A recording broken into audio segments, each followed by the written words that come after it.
찬양하라 내 영혼아,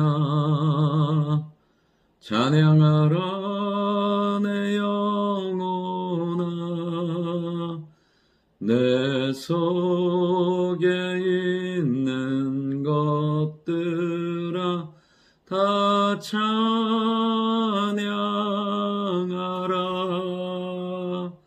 아멘.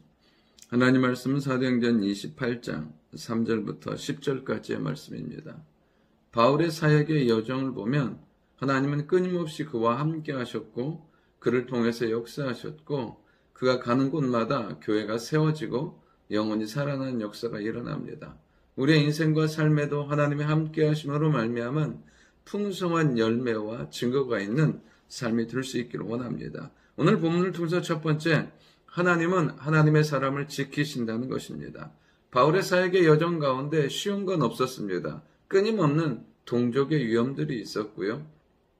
그리고 환경의 위험들이 있었고, 그리고 많은 환경들 가운데 어려움과 생명의 위협을 느끼는 상황들이 너무나 많이 있었습니다. 심지어 지금 배를 타고 이 로마로 가는 과정에도 너무 어려움이 있었고, 오늘 이 멜리더 섬에 정말 은혜 가운데 살아서 도착합니다. 그런데 바울이 어떻게 하냐면 사람들이 비가 오고 물에서 나와서 추운 환경 가운데 있을 때 나무를 묶어서 불을 피우는데 그 나무를 얹습니다. 근데 그 나무로 말미암아 나무에서 독사가 나와서 바울을 물게 되는 것을 보게 됩니다. 참 보면 끊임없는 일들이 생기는 것을 보게 돼요. 근데 그 일들이 단순한 일들이 아닌 거죠. 정말 생명이 걸린 일들이에요. 우리는 살면서 조그마한 일들만 생겨도 너무나 어렵고 힘들어하는데 바울은 이러한 일들을 정말 아무렇지 않게 지나가고 넘어가는 것들을 보게 돼요. 목숨이 걸렸는데 그 상황 가운데서도 바울은 초연하고 때로는 그 가운데서도 사람들을 격려하고 위로하며 살리는 일들이 일어나요. 우리는 작은 거 하나에도 스스로 무너지고 낙담하는 경우들이 있는데 정말 바울을 통해서 우리가 깨달아야 될 것들은 무엇이냐면 모든 환경 가운데 하나님은 함께 하시고 우리에게 주신 은혜와 은총으로 또 다른 누군가를 살려고 세우기를 원한다는 사실입니다. 여기에 보십시오. 독사가 그의 손에 매달려 있습니다.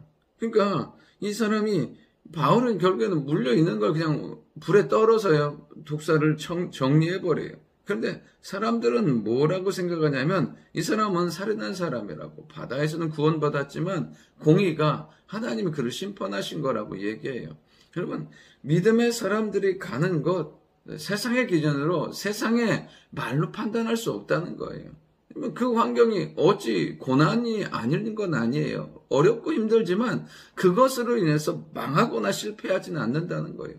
세상의 환경을 뛰어넘는 하나님의 역사와 능력과 증거들이 나타나게 되는 것을 보게 됩니다. 오늘도 우리를 지키시고 함께 하시는 하나님과 함께함으로 말미암아 세상의 그 어떠한 위협도 이기고 세상의 판단과 세상의 기준이 아닌 하나님의 도우심과 은혜로 살아가는 우리가 되어야 될 줄 믿습니다. 두 번째는 뭐냐면 사람들이 이해할 수 없는 일들이 일어난다는 거예요. 사람들은 바울이 당연히 죽을 거라고 생각했어요. 독사에 물렸으니까. 근데 죽지 않는 거예요. 기다려도. 죽을 것만 기다렸는데 죽지 않는 거예요. 왜? 모든 사람들의 이슈죠. 왜냐하면 독사에 물렸으니까 모두가 그를 바라보고 있잖아요. 근데 아무런 일도 일어나지 않으니까 처음에는 살인자라고 했더니 나중에는 신이라고 해요. 그러니까 참 보면 세상은요 이렇게 막 요동치는 거예요. 우리가 하나님 앞에 믿음으로 서 있으면 하나님을 통해서 하나님의 놀라운 증거 역사 가운데 들어가면 우리 가운데 일어나신 그 하나님 때문에, 하나님의 역사 때문에 하나님을 높이고 찬양하게 되는 일들이 일어나게 된다는 것입니다. 오늘 우리가 믿음으로 살아가는 길, 세상의 사람들이 막히고 세상의 사람들이 끝났다고 하는 그 상황이라 할지라도 하나님은 새로운 길을 여시고 새로운 상황으로, 새로운 역사로 우리의 삶을 인도해 가실 줄 믿습니다. 그러니까 우리에게 소망과 비전이 있는 거예요. 이 땅을 살아갈 수 있는 능력과 용기가 생기는 거죠. 여러분, 사람이 예상하고 사람이 생각하고 사람이 짐작했던 대로 우리의 생각 가운데 일어나지 않아요. 누구예요? 하나님의 뜻 가운데, 하나님의 계획 가운데, 하나님의 역사하심 가운데 우리를 향한 하나님의 놀라운 일들이 일어나고 문들이 열리고 새로운 기회가 주어질 줄 믿습니다. 여러분 세상 가운데 세상의 판단 가운데 연연해하지 마시고 사람이 이해할 수 없는 놀라운 일들, 크고 놀라운 역사들이 우리 가운데 일어나도록 깨어서 기도하는 우리가 되어야 될 줄 믿습니다. 그리고 마지막 세 번째로는 바울은 그곳에서도 고치고 살리게 된다는 거예요. 여기 보블리오라는 사람이 그들을 친절히 대우합니다. 토지에 머물게 하고 영접하고 삶이나 머물게 하고 그들을 보살핍니다. 그러니까 이 바울이 이 환경 가운데 보블리오의 아버지가 열병과 이질에 걸려 누워서 고생하는 걸 보고 기도하고 안수함으로 말미암아 그가 치유함받아요. 여러분 하나님의 사람이 가는 곳마다 이런 일들이 일어나는 거 아십니까? 믿음의 말씀이 선포되는 곳마다 낫고 치유되고 세워지고 회복되는 역사들이 일어난다는 사실이에요. 여러분 바울은 그곳에서도 하나님의 사람으로 살아요. 풍랑 가운데에서도 하나님의 사람이었어요. 비록 유대인에게 잡혀 있어도 그리고 그 로마의 관리들에게 잡혀 있어도 그곳에서도 그는 살아계신 하나님의 사람이었고 복음을 증거하는 사람이었다는 것입니다. 우리가 어떤 환경에서든지 믿음의 사람으로 서 있을 때 하나님의 사람으로 서 있을 때 하나님은 역사하시고 우리를 통해서 치유하시고 도우시고 회복케 하는 놀라운 역사를 이루실 줄 믿습니다. 이제 바울을 통해서 이러한 일이 일어나니까 그 섬 가운데 다른 병자들이 와서 고침을 받아요. 그러니까 또 다른, 여러분 그 섬 가운데 복음을 들을 일도 하나님의 역사를 경험할 일도 없었잖아요. 그런데 바울은 그곳에서도 하나님의 복음을 전하며 하나님의 놀라운 능력을 나타내는 것을 보게 됩니다. 그러자 많은 사람들이 그들을 떠날 때 대접하고 그다음 쓸 것을 배에 실어서 보내는 것을 보게 돼요. 여러분 하나님은 하나님의 사람과 함께 하세요.